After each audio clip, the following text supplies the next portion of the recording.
Alors, merci déjà à la SRLF de m'avoir invité pour vous parler de ce sujet. Donc, assez rapidement, je vais juste revenir pour vous dire qu'est-ce que l'ECMO. Donc, c'est une assistance circulatoire qui peut être implantée à visée de suppléance respiratoire exclusive quand on est dans l'ECMO véno-veineuse ou une suppléance cardiaque et cardio-respiratoire quand on est dans un circuit d'une ECMO véno-artérielle. Donc, en gros, vous avez une pompe qui va être couplée à une console de contrôle, un oxygénateur qui sera relié à l'air et à l'oxygène. La pompe va vous générer un flux laminaire continu. Donc c'est une suppléance externe d'urgence et de courte durée étant une notion abstraite, on va dire. Donc voilà à quoi ça peut ressembler si vous avez un patient avec une ECMO ici véno-veineuse. Donc le sang qui est prélevé ici, qui passe dans la pompe, l'oxygénateur, et du sang oxygéné qui revient ici par la veine jugulaire au malade. Donc quand on vous dit ça, déjà on se dit c'est des malades qui sont graves. Pour une véno-veineuse, c'est des gens qui sont en syndrome de détresse respiratoire aiguë. Pour les gens qui ont une véno-artérielle, c'est des patients qui sont en choc cardiogénique. Donc se dire qu'on va les mobiliser, déjà on se dit on va tout arracher. Et après se dire qu'on va peut-être les mobiliser hors de leur lit. Et une notion qui peut paraître bizarre, quand vous voyez que déjà pour des malades ventilés, des fois parfois stables, on se dit qu'on ne va pas le faire. Donc au début, la première ECMO chez l'adulte qui a été posée dans les années 70, on va dire que vu la tête de la machine, la mobilisation du patient n'était pas possible. On était au balbutiement de l'ECMO, donc la prise en charge était peu connue. On ne savait déjà pas trop comment gérer le patient et la machine. Donc de là à se dire qu'on allait le bouger, c'était quelque chose d'assez abstrait. La sédation et les curares étaient utilisés quasiment systématiquement, et déjà chez les malades qui étaient ventilés, donc même pas chez le malade sous ECMO. Et puis il y avait la peur de l'accident, qui est encore présente aujourd'hui. Je vais le toucher, je vais le tourner, je vais le sortir, il va saigner, tout va s'arrêter et le malade va mourir. Et donc pour l'ECMO, comme pour les patients ventilés, et encore aujourd'hui, notre patient idéal en réanimation, c'est un peu la belle au bois dormant. C'est la patiente qui ne bouge pas dans son lit, elle ne s'arrachera rien, puis elle ne fera pas sonner le ventilateur, et puis tout ira bien. Mais voilà, quand vous restez alité et sédaté très longtemps, vous avez des risques élevés d'escarres, d'apparition de thrombose veineuse, d'atrophie musculaire, l'apparition des neuropathies de réanimation, et comme on l'a vu dans le topo précédent, un déconditionnement du patient. Et l'objectif de certains de ces malades, parfois, c'est d'aller à la greffe. Et vous allez amener quelqu'un qui ne peut pas bouger les 4 membres, qui est complètement rachitique, et vous allez voir un réanimateur pulmonaire, un transplanteur, et vous allez dire qu'il faut mettre des nouveaux poumons à ce malade. Mais voilà, depuis quelques années, on commence à changer un petit peu la vision des choses. On voit là, par exemple, 2 études qui vous montrent les effets secondaires de l'hospitalisation en réanimation et le fait qu'en sevrant tous les matins des sédations vos patients, en essayant de couper les sédations, vous avez en fait un meilleur sevrage ventilatoire, que vous arrivez en fait à extuber vos malades plus rapidement. Que finalement, de les garder endormis tout le temps, ce n'est pas la solution, que quand on essaye, des fois, ça peut permettre de les extuber plus rapidement. Donc voilà, on a les effets délétères de la sédation. On n'utilise plus les curares de façon aussi systématique. On ne va pas laisser les patients curarisés pendant 5 jours ou 1 semaine sans même essayer de les arrêter. Et puis, les choses ont évolué aussi sur la prise en charge de l'ECMO. Les durées sous ECMO ont été augmentées. On est passé de quelques jours à maintenant quelques mois. Je pense que dans le registre international, ça a été environ 9 mois et demi qui a été une durée d'ECMO pour un malade qui après a été explanté et donc c'est bien passé. On a des patients sous ECMO qui sont maintenant beaucoup plus souvent réveillés. Et dans le cas de l'ECMO véno-veineuse, on a des canules double lumière, donc comme un cathéter de dialyse qui est posé en jugulaire. Et du coup, là, l'obstacle de dire qu'en fémoral, on ne peut pas bouger le malade va disparaître. Mais du tout, il faut se dire, peut-on et doit-on mobiliser le patient sous ECMO? Alors, est-ce qu'il faut mobiliser tous les malades? Évidemment que non. C'est sur les circonstances de l'admission. Le malade vient d'être admis pour un SDRA réfractaire qui vient de faire 14 jours de DV, que vous venez lui mettre l'ECMO. Il est 10 h du matin, vous n'allez pas dire je vais couper les sédations, il va aller faire un tour dans le couloir. Donc évidemment, la chose c'est d'essayer tous les jours, comme pour un malade ventilé, de se dire si déjà j'arrive à diminuer les sédations et que ça se passe bien, au moment où je les coupe, peut-être que c'est possible que le malade se réveille. Vous allez me dire, mais il n'a pas de poumon, il a une ECMO maintenant. Donc théoriquement, ses poumons, je pourrais limite l'extuber, que le malade, il n'en a pas besoin. C'est l'ECMO qui fait le travail du poumon, on n'a plus besoin de solliciter son poumon. Donc vous avez déjà un réglage ventilatoire qui fait que le poumon du malade n'est pas sollicité. Évidemment, la stabilité hémodynamique de votre malade, l'état de conscience, s'il est réveillé, vous allez pouvoir le sortir hors du lit, sinon ça va être un petit peu compliqué. Sa force physique et puis l'objectif thérapeutique. Si vous êtes dans les 48 premières heures, par exemple, d'un choc cardiogénique, que vous ne savez pas si le malade va passer le cap, si oui ou non vous allez l'emmener vers une transplantation, vers une machine, ou vous ne savez pas et peut-être qu'on va arrêter toute thérapeutique dans quelques jours, à ce moment-là, vous n'allez pas vous dire qu'on va essayer de le réveiller et de faire les choses. Donc c'est après l'évaluation du patient. Donc finalement, quand le mobiliser? Déjà quand il est conscient, calme et orienté. Et là, je vous dis, c'est pour le mobiliser hors du lit. Il faut qu'il soit stable hémodynamiquement. Il peut avoir une faible dose de vasopresseur, quelqu'un qui a un petit peu de dobutamine ou de la noradré, mais de l'adrénaline, mais qui est stable. À ce moment-là, ce n'est pas un obstacle au fait qu'on puisse sortir le malade hors du lit ou le mettre au fauteuil. Il faut qu'il ait des paramètres ventilatoires stables. En résumé, pendant les dernières 48 heures, il ne faut pas qu'il y ait eu d'événements majeurs. Pas de choc septique, pas le fait qu'il y ait eu des saignements importants, par exemple, au niveau des canules de l'ECMO, pas qu'il ait fait un AVC il y a 2 jours, enfin, que le malade soit à peu près stable et qu'il n'ait pas fait d'événements marquants. Maintenant, ce qui va peut-être plus nous intéresser, enfin, moi en étant infirmière, c'est comment on va pouvoir le faire.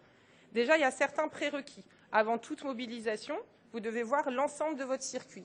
Ça veut dire qu'il faut découvrir le lit, découvrir les draps, regarder sous votre malade et pouvoir voir du point d'insertion de votre première canule l'ensemble de votre tube, tout le circuit et de revoir l'intégralité du circuit pour vérifier s'il peut y avoir des coups durs ou des tensions. Sécurisez vos lignes.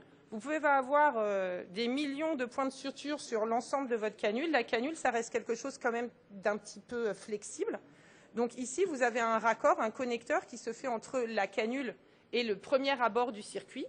Et c'est ce connecteur-là qu'il faut vraiment qu'il soit vraiment fixé. Si ça c'est fixé, c'est quelque chose de rigide qui est fixé à la peau, votre canule ne bouge pas du tout. Et il peut exister d'autres systèmes de fixation. Alors, vous pouvez utiliser un méport, enfin n'importe quoi. Nous, ici, on a quelque chose qui permet de protéger la peau. Vous avez comme un comfil et vous avez ici une lanière de fixation que vous pouvez serrer. Ça permet également de stabiliser votre canule. Et évidemment, ne jamais aller mobiliser un patient seul. Même le tourner dans son lit, ça peut être des fois tentant, des malades qui ont une ECMO, qui sont conscients, réveillés, extubés. On se dit, oh, bah, c'est rien, je peux lui mettre le bassin. Mais en fait, il ne faut jamais le mobiliser seul. Après, vous n'êtes pas non plus obligé de ramener toute la réanimation et d'être 50 dans la chambre, parce que généralement, ça peut également être la source d'incident. Donc déjà, quand on mobilise dans le lit, donc comme je vous l'ai dit, visualisez l'ensemble des circuits et des lignes de votre ECMO. Le nombre de personnes nécessaires, l'idéal, c'est d'être 3, 2 pour le malade, comme vous mobiliserez un patient ventilé, et une personne dans l'idéal qui pourra avoir des yeux sur le contrôleur de la machine. Parfois, vous ne pouvez pas. Vous pouvez aussi bouger votre machine. Ça veut dire tourner pour avoir l'écran de contrôle de votre ECMO de visu face à vous, comme quelqu'un qui va pouvoir regarder le scope. Et vous avez, par contre, quand vous allez mobiliser votre patient dans le lit, un risque élevé chez les patients obèses, parce que quand vous canulez en jugulaire, ils ont des tout petits coups et il n'y a que quelques centimètres qui sont mis. Et du coup, comme ils ont moins de canules insérées, vous avez un risque de décanulation important. Après, des fois, certaines études, 2 études françaises, donc une de Marseille et une de Nancy, qui vous montrent que vous pouvez mettre les patients sur le ventre avec l'ECMO et chez certains malades, notamment les malades un peu obèses ou ceux qui ont une possibilité de recruter à la base des poumons, d'avoir l'ECMO et d'effectuer également du DV peut favoriser en fait l'oxygénation de ces malades et même dans cette étude-là à Marseille de voir que vous pouvez le faire de façon sûre et que vous diminuez le temps d'ECMO du patient. Donc à ce moment-là, est-ce que vous avez des conditions particulières pour le faire? J'ai envie de vous dire, c'est comme tout patient que vous voulez mettre sous DV. La seule chose, c'est que vous rajouterez 2 personnes, une personne qui s'occupera uniquement des canules d'ECMO et une personne, pareil, qui va aller regarder le contrôleur de la machine pour voir s'il y a des variations de débit ou quoi que ce soit. Mais sinon, après, vous prenez le même nombre de personnes et les mêmes précautions standards que vous mettriez pour mettre un patient sous DV en règle normale. Qu'est-ce qu'on voit pour dire qu'on va pouvoir sortir le malade sous ECMO de son lit? Déjà, on va se dire, il va se décanuler, on va avoir une variation de débit, donc il va aller moins bien, et du coup, il faut beaucoup de monde pour ça, et on est déjà en sous-effectif, on n'a pas assez de monde, on n'a pas le temps de faire ce qu'on doit faire, donc on ne peut pas mobiliser le personnel nécessaire. Alors, pour ce qui est de est-ce que c'est faisable, il y a plusieurs études qui ont montré qu'en mobilisant donc hors du lit, donc là c'est vraiment lever des malades, que vous le faites. Là, vous avez sur cette étude américaine qui a été faite à New York, c'est une cohorte d'environ 130 patients. Et sur tous ces malades, ils en ont levé 40%. Il n'y a eu aucun problème. aucun mouvement de canule, aucune variation de débit, les paramètres des gaz du sang, etc., qui avaient été faits avant et après, pas de problème de pansement. La même chose sur l'étude que vous voyez là, et ces deux autres également. La seule réserve que je vous mettrai sur ces deux études, c'est que c'était fait pour des patients qui ont des ECMO véno-veineuses et qui étaient en attente d'une transplantation. Ce n'étaient pas des gens avec des ARDS graves et ce n'étaient pas des malades qui étaient avec des véno-artériels. Il n'y a pour l'instant pas trop de littérature à ce sujet. La peur de la décanulation, c'est sur la fixation. Donc, je vous ai dit, toujours faire attention à la fixation de votre canule. Et il y a des systèmes de fixation qui sont en test. Donc, ça, c'est une école américaine des ingénieurs qui ont essayé de mettre ça, avec un système un petit peu dément ici. Vous avez, le patient peut pivoter la tête.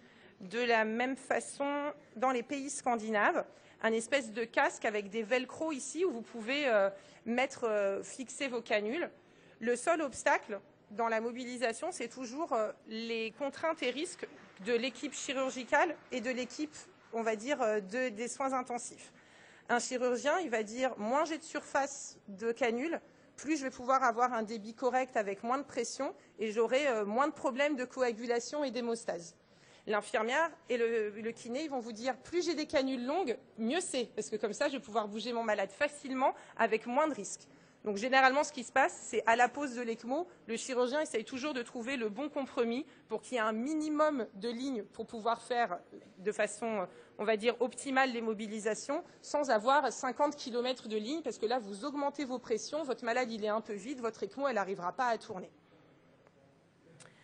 Et maintenant, quand vous êtes dit, bon, ça y est, on est OK, c'est fixé, le malade est réveillé, il est bon, on va essayer de le bouger hors du lit. Donc la première chose, on va s'asseoir. Donc là, chez ces deux malades, c'était malades qui n'avaient pas la force physique de pouvoir s'asseoir, mais vous voyez qu'on peut quand même le faire avec l'aide de machines automatisées, donc avec un lève-malade. Donc là, c'était une patiente qui avait du coup une canule à vallon, donc une ECMO véno-veineuse. Et là, vous avez un monsieur qui avait une double ECMO centrale, donc c'est 4 canules qui sont directement dans les cavités cardiaques et qui ont été mises au fauteuil, mais de façon aidée, assistée par le personnel. Là, ce sont des gens qui sont levés eux-mêmes. Donc là, c'est pareil, c'est dans notre réanimation avec une patiente qui avait une ECMO centrale. Ici, c'est au Canada, où vous voyez, même, ils ont mis un pédalier. Donc là, il a une cannulation un peu particulière en axillaire, mais ce sont des ECMO véno-artériels où vous pouvez mobiliser votre malade. Pour vous montrer un petit film, comment ça peut s'organiser. Donc vous voyez, là, elles sont que deux, deux infirmières. Donc là, vous voyez Constance qui sécurise la canule du patient. Pendant, en tout cas, que derrière, j'aurais pu aller l'aider, mais même pas. Il y a Raphaël qui va plutôt s'occuper après d'aller démonter les fils et pouvoir tout bouger. Le médecin vient juste annuler le contre-jour pour la vidéo. Hop, et il s'en va.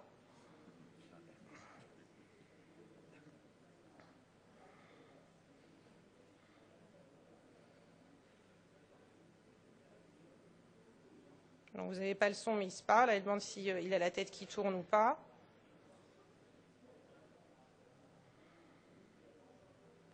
Et des fois, du coup, une fois qu'ils sont au fauteuil, ça s'organise, mais vous pouvez faire sortir, prendre l'air un petit peu à votre malade.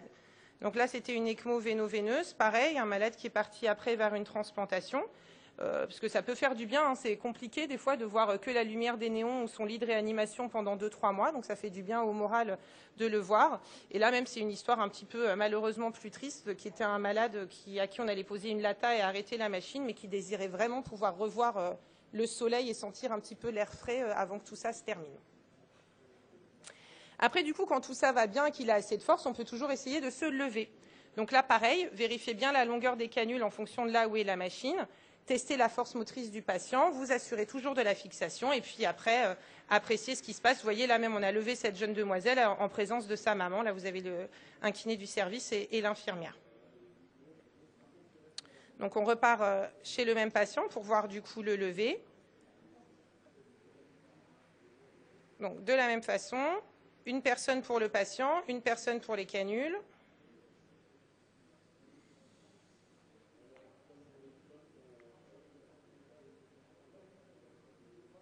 Bon, là, vous voyez que le système de fixation pour les canules, c'est la lanière qu'on utilise pour la trachéotomie. Donc, c'est pas, on n'a pas acheté un truc en plus. C'était fait de la même façon. Du coup, médicaux y discutent pendant que ma collègue va installer le reste. Et même parfois, vous pouvez du coup envoyer votre patient faire une petite balade dans la réanimation. Donc pour ça, évidemment, ce qu'il faut faire attention, c'est bien faire attention à vos alarmes de débit, vos alarmes de batterie qui vont se mettre en route, vérifier le niveau de vos batteries avant de partir, avoir des bouteilles d'oxygène. Donc là, cette malade avait une ECMO véno-veineuse, mais elle était déventilée. Mais si vous avez un malade ventilé, que vous faites la même chose, vous devez avoir une bouteille qui est vraiment dédiée à l'ECMO. Et si jamais vous quittez le service, ça veut dire que si vous décidez d'aller en bas, à ce moment-là, vous prenez 2 bouteilles d'oxygène pour l'ECMO. On ne sait jamais, l'ascenseur est en panne, il y a un problème, ce n'est pas à ce moment-là qu'il faut se dire « bientôt je n'ai plus d'oxygène dans ma bouteille ». Toujours une chaise en cas de fatigue. Là, on ne voit pas, mais derrière, c'était Alain qui avait une petite chaise derrière si le patient, à un moment ne veut plus et veut s'asseoir. Et assez de personnel. Je vais vous repasser la vidéo en attendant.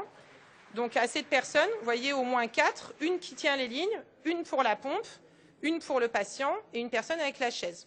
Et vous voyez, malgré tout ce monde-là, c'est quand même la patiente qui tient sa sonde urinaire. Et évidemment, il faut vérifier aussi la disponibilité de vos équipes. Nous, à la Pitié-Salpêtrière, la façon dont on s'organise, c'est qu'on va gérer l'ECMO au quotidien, mais c'est l'équipe de perfusion qui va gérer des problèmes. C'est-à-dire qu'on sait gérer les premiers instants d'un souci, mais c'est eux qui vont ramener une pompe ou gérer s'il y a une défaillance. Donc, si vous décidez de faire ça alors que l'équipe de perfusion est en train de faire une greffe, est partie poser une ECMO ailleurs et que les gens ne sont pas disponibles, ou si c'est le moment où il va y avoir le retour de bloc dans votre réanimation et que les gens ne vont pas être disponibles pour venir vous aider en cas de problème, ce n'est pas à ce moment-là qu'il faut aller lever le malade. Il faut aussi voir que tous les gens autour sont disponibles en cas de souci. Évidemment, quand vous revenez dans la chambre, c'est pareil. Revérifier les alarmes, les batteries et l'ensemble du circuit du patient. Et parfois même, là c'est à Toronto, vous pouvez même les mettre sur des tapis roulants et les faire, c'est pas une vidéo, désolé, les faire marcher et courir un petit peu. Bon, bah là, il faut avoir plus de moyens. Hein. Ils ont des chambres beaucoup plus grandes où déjà ils peuvent mettre un tapis roulant. Et nous, on ne peut pas, en tout cas. Il vous reste 30 secondes. J'ai fini. Oui. Pour conclure, il faut déjà essayer de réveiller vos patients. Le plus tôt vous le faites, c'est le mieux. Vous essayez au moins de diminuer les sédations, voire de les arrêter. Mobiliser un patient sous ECMO, ça peut être effectué en toute sécurité si vous formez votre équipe régulièrement, si vous les entraînez, les assistez et que vous définissez précisément quel est le rôle de chacun au moment où vous allez mobiliser la personne. Mettre en place des checklists par rapport à un transport ou quand vous mobilisez, comme ça vous êtes sûr que les gens n'oublient rien. Et c'est vraiment la formation de l'ensemble de votre personnel, que ce soit les kinés, les infirmières, les aides-soignantes ou les médecins, qui fera que vous pourrez à ce moment-là avoir un beau programme sous ECMO. Et du coup, la vision comme ça qu'on peut avoir, même chez Walt Disney, ils sont passés à autre chose et leur princesse arrive à se débrouiller toute seule et n'attendent pas le prince charmant. Je vous remercie de votre attention.